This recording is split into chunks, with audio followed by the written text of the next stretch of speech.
Magnetic fields have been a curiosity for thousands of years.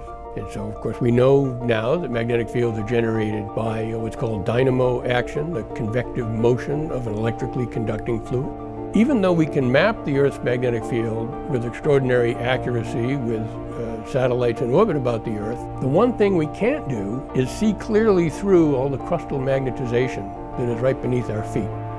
Jupiter is a gaseous planet, hydrogen, helium. There is no magnetized crust that obscures our view of the dynamo deep below.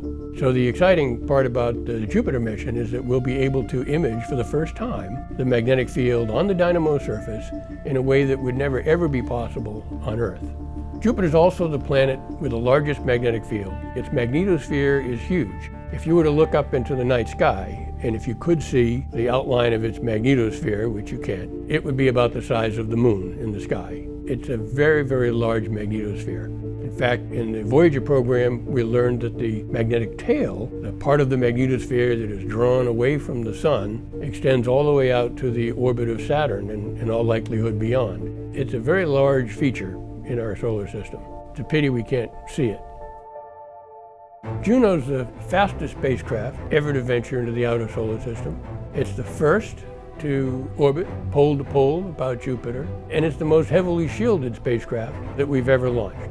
The mission is designed to basically wrap Jupiter in a dense net of observations, completely covering the sphere. So to do that, we need a polar orbit, one that passes over the North Pole, along a line of longitude, and over the South Pole. And we do this over the 37 orbits of the nominal mission, and by the time we're done, we've got orbits separated in longitude by about every 12 degrees. So we completely cover the sphere.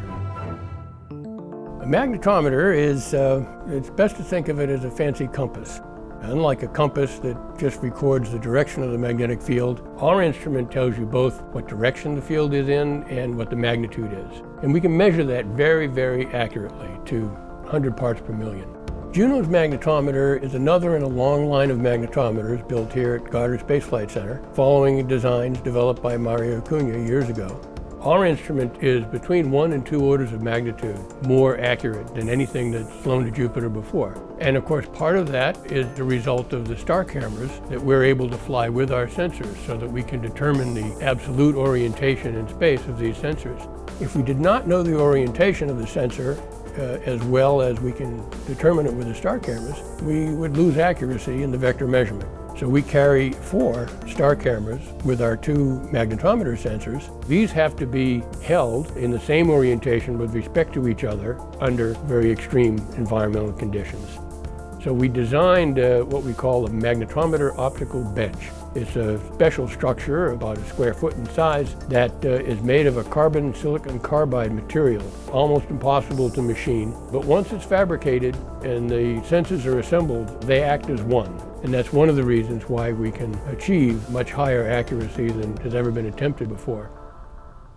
We hope to learn more about how a magnetic field is generated by dynamo action deep in a planet's interior. For me, the great excitement is the opportunity to look down and get the first clear, unobstructed view of what the magnetic field looks like on the surface of a dynamo where it's generated. It's always incredible to be the first person in the world to see anything. We stand to be the first to be able to look down upon the dynamo and see it clearly for the first time.